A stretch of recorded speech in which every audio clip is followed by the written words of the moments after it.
Vivek has a point. 20 seconds. ठीक है, विवेक wants to counter you. Sohail भाई, there are two things. Number one, अंग्रेजी में नहीं, हाँ हिंदी में। बिल्कुल हिंदी में, हम वेलफेयर स्कीम्स के खिलाफ क्यों हैं? आप क्यों हैं वेलफेयर स्कीम्स के खिलाफ अगर वो इमिग्रेंट्स को भी दी जा रही हैं? और दूसरी बात समझिए आप कि आप अमेरिका को एक वाइट कंट्री नहीं कह सकते, ये एक इमिग्रेंट्स की कंट्री है, इसमें हिंदुस्तानी भी है, चीनी भी है, जापानी भी है। अरे भैया विवेक, तुम इसलिए उनको व्हाइट कहो, डर ब्लैक दिखा कहो, के पर्पल कहो, तुम्हारी कौन सुनता है, मेरी कौन सुनता है? आप सुनिए ना sir, America is America number 1। ये तुमने बहुत गलत एक फैलेसी प्रेजेंट की है। Illegal aliens creating law and order situation being funded by the state at the cost। नहीं, ये एक एग्जैजरेशन है मेरे ख्याल से। अच्छा, अब मैं एक आपको बात पूछूं। हाँ, जब आप कब लास्ट अमेरिका गए थे?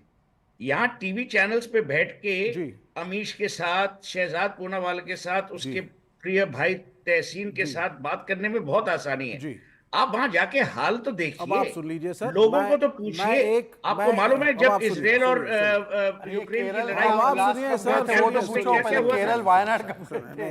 अमेरिका दूर की बात, वायनाड कब गए थे? सोहेल भाई, आपको मालूम है कोलंबिया यूनिवर्सिटी में क्या हुआ था? भाई आप सुनिए जरा, आप लोगों को यार ये, अरे आप सुनो तो पहले ना, you are just you know, I have not finished. No, you can keep on talking for hours. Debating में मैं सबका बाप हूं, तो मेरे को आप फिलिबस्टर नहीं कर सकते sir. Let me finish, then you finish, then you start. ठीक है, Sohail make your point, then Vivek, मेरा एक ही कहना है कि जो आप यहाँ लॉजिकल केस प्रेजेंट कर रहे हैं, सच्चाई वो नहीं है। अब आपको सच्चाई मैं बता देता हूं, मेरा पर्सपेक्टिव। ठीक है, सुन लीजिए। अब आप सुनिए, 20 सेकंड, सिर्फ 20 सेकंड। अरे मैं तो कुछ बोल ही नहीं रहा। नहीं, अब सुन लीजिए ना सर। आई एम अरे सॉफ्टवेयर इंजीनियर, तब मैं सुनूंगा ना। अरे सर, मैं एक सॉफ्टवेयर इंजीनियर हूं, और हम उस जनरेशन के सॉफ्टवेयर इंजीनियर्स हैं कि हमने इस देश को बेल आउट किया था जब एक इकोनॉमिक क्राइसिस इस देश पे आई थी। किस देश को? अपने ही देश को, हमारे ही देश भारत को ना।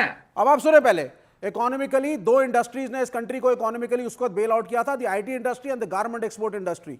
दूसरी बात, अब आप सुनिए, आप सुनते जाइए अब आप इस बात को, सबसे ज्यादा हिट आईटी प्रोफेशनल्स होंगे डोनाल्ड ट्रंप के आने से। लास्ट टेन्योर के अंदर H1B वीजा के रूल्स जाकर के स्टडी करिए। नंबर ऑफ वीजाज और स्टडी वीजाज जो इंडियन स्टूडेंट्स के लिए थे और हमारे वर्किंग प्रोफेशनल्स के लिए थे, उसमें ट्रंप कितना कठिन था। अब इसकी एक ही बात कहेंगे, अरे यार तुम तो कम्युनिस्ट हो, फिर भी तुम कह रहे हो साहब अमेरिका जाके क्यों पड़े? This president is anti India. ये मोदी से दोस्ती का मतलब ये नहीं है कि डोनाल्ड ट्रंप देश के लिए हमारे बढ़िया है सर। ट्रंप आपका राष्ट्रपति है कि अमेरिका का राष्ट्रपति? जिसका भी हो सर, अगर मेरा देश ग्लोबल इकोनॉमी में जाता है, मेरे देश के वर्कर्स, आप कह रहे कि मोदी का दोस्त है लेकिन एंटी इंडिया है। बिल्कुल, उसकी पॉलिसी है, रूल्स पे बात करिए ना सर। अमेरिका का राष्ट्रपति है ना, वो हरियाणा का मुख्यमंत्री तो है नहीं। अरे बाबा, तो मेरे देश के लिए तो अच्छा नहीं है, मैं क्यों सेलिब्रेट करूंगा? उसको अमेरिका कमला हैरिस अच्छी थी, कमला हैरिस अच्छी होती। Absolutely yes. नहीं, ये I think Democrats overall are better. नहीं, कमला हैरिस, डेमोक्रेट्स तथ्यात्मक रूप में, Democrats and communist are the same. चलिए, ओके, पहले तो इस बात को समझना होगा। तहसीन भी वेट कर रहे हैं, तहसीन भी वेट कर रहे हैं। कोई समस्या नहीं। ऐसा है कि पहले तो ये तो बटेंगे और कटेंगे का अमेरिकन वर्जन है, इस पर रिएक्शन। पहले विवेक जी के पॉइंट को बता दूं कि भारत या अमेरिका या ऐसे जो बड़े देश होते हैं, जो हमारे रिश्ते होते हैं, विदेश नीति होती है, वो आमूमन इंटरेस्ट से गाइडेड होते हैं, पर्सनालिटी से अकेले नहीं। तो अमेरिका के जो इंटरेस्ट है वो हमारे साथ अलाइंड है। आपको पता है कि हमने S-400 सिस्टम रशिया से खरीदा, पर अमेरिका ने सैंक्शन नहीं डाला। सर प्लीज, मैं आ रहा हूं, प्लीज मैं आ रहा हूं, उस पर भी आ रहा हूं भाई। आप पहले को ज्यादा बड़ी खबर, बगरी खबर आ रही है, क्वाड सम्मेलन में हिस्सा लेने भारत आएंगे डोनाल्ड ट्रंप अगले साल, यानी साल 2025 में अगले साल भारत का दौरा करेंगे डोनाल्ड ट्रंप। ये बड़ी खबर आ रही है। Okay, make your point. Trump is not good for India. अब देखिए, हम एज पर ऑपोजिशन क्वाड में भी है, SCO में भी है, हम S-400 भी खरीद रहे हैं, हमें ड्रोन भी बेच रहा है अमेरिका, हम रशिया से सस्ता तेल भी खरीद रहे हैं, और मैन्युफैक्चरिंग चाइना से शिफ्ट करके आज भारत में आने की जो बात और प्रक्रिया हो रही है, उसमें कई हद तक जो प्रकार की डेवलपमेंट हो रही है दुनिया में वो है। पर मैं उससे आगे बढ़ना चाहता हूं। मैं सिर्फ 3-4 चीजें पूछना चाहता हूं। पहले तो मुझे बताइए कि क्या घुसपैठियों का अधिकार हमारे देश के संसाधनों पर होना चाहिए? मतलब भारत में अभी भी गरीब लोग, आप ही ये कहते हैं, पर ये कह रहे इमिग्रेंट को दे दिया तो क्या गलत किया?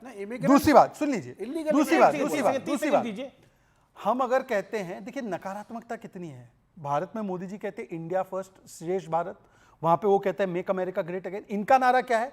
संविधान खत्म, डेमोक्रेसी खत्म। अरे कुछ बनाओ, डेमोक्रेसी खत्म।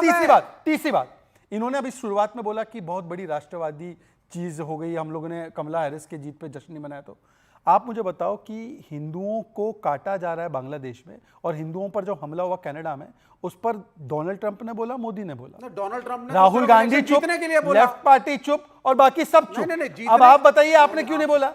अगर आपको कमला वो है, कह रहे कि ये रेडिकल इस्लाम के खिलाफ है, इस्लामोफोबिया करेंगे डोनाल्ड बिल्कुल ट्रंप। करेगा, बिल्कुल करेगा। एक सेकेंड, इस्लामोफोबिया हाँ, करेंगे। ठीक है, ओके, तो 5 सेकंड तस्लीम रहमानी। हमास आपके लिए इस्लाम है? नहीं, आप हमास ट्रंप पे के बात खिलाफ करिए ना, बोलना है, हमास इनके पे क्यों लिए जा रहे हैं इस्लाम आप? के खिलाफ बोलना है। हाँ। हमास ने 7 अक्टूबर का इजराइल पर आतंकी हमला किया था, आप मानते हो आतंकी भैया, हमला? 1940 से इजराइल भी कर रहा है। सुनिए, दोनों कर रहे हैं। सेकंड, एक तरफा मत बोलिए आप। 7 अक्टूबर को इजराइल पे हमला हुआ था। उसके पहले इजराइल ने 50 बार ऐसे हमले कर रहे हैं, उसको भी करिए आप। तो आप जस्टिफाई कर रहे हैं हम तो दोनों को गलत कहेंगे, आप भी हमास दोनों को को गलत कहिए। तो हमास आप पर एक को कार्रवाई गलत क्यों होनी चाहिए, कहते नहीं हैं? होनी चाहिए? नहीं, इजराइल पे भी होनी चाहिए, इजराइल इज नहीं, अ पर- टेरर स्टेट। नहीं, हमास को और इजराइल को डोनाल्ड टेररिस्ट ट्रंप ने स्टेट तो क्लियरली बोला था कि रेडिकल इस्लाम की कोई जगह नहीं है वर्ल्ड ऑर्डर के अंदर। ये उन्होंने अपनी एक अपने कथन में बोला था जब वो पहले प्रेसिडेंट थे। मैं तस्लीम रहमानी का रुख करता हूं। तो तस्लीम रहमानी, जो बातें हो रही हैं और जो बात विवेक ने बोली, उसके क्या मायने हैं? तस्लीम रहमानी। देखिए, मुझे विवेक की जो यहाँ मौजूद है, मानी विवेक की बात के विवेक से पूछ लीजिए। जहाँ तक इस इलेक्शन के रिजल्ट का ताल्लुक है, मैं आपकी एक बात को मैं आपसे समझना चाहता हूँ। जैसे आप विवेक की बात मुझसे समझना, मैं आपकी बात बराह रास्त आपसे समझना चाहता हूँ।